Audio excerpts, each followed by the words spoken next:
Hey guys, No Gas Nico here. Don't forget to click that subscribe button and notification bell so you can see what's going on. This is part 4 of my drama with the battery.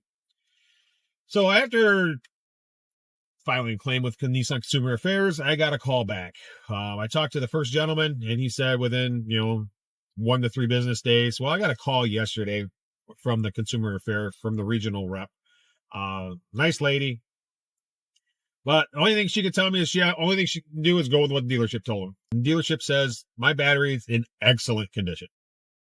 I said, how can that be when it loses its entire charge at 80 miles? That's not in excellent condition.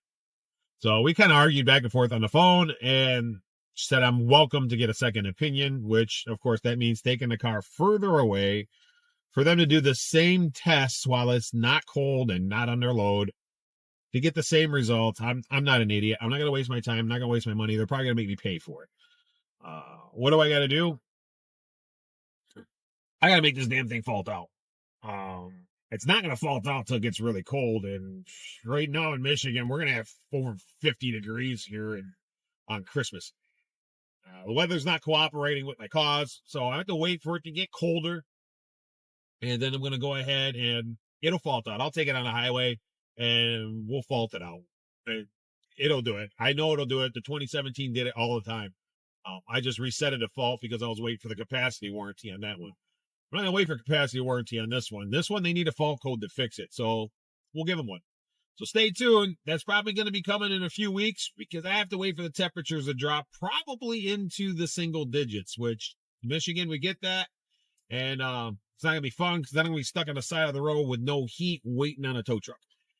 Not going to be fun, but do what we got to do. So stay tuned. Don't forget to subscribe and click that notification bell so you can see part 5 come out where the 2020 throws a fault code. My prediction, module number 1, cell over discharge. Mark my words, that's going to be the fault code we are going to produce. And then we're going to take it in and I'm going to rip the dealership for their inability to properly diagnose this car. That's, again, my prediction. We'll see. Worst thing, I'm off by a module. I'm pretty sure it's module 1. Could be module 2, but let's see. Let me know what you think. Drop them in the comments. Am I doing the right thing? Is Nissan doing the right thing? Does this change your mind about Nissan products and how they stand behind their product, the service after the sale? I know it changed my mind. All right, let me know. Drop them in the comments. Let me know what you think. All right, that's it. Thanks for watching. God bless. Have yourself a Merry Christmas, and we will talk to you soon.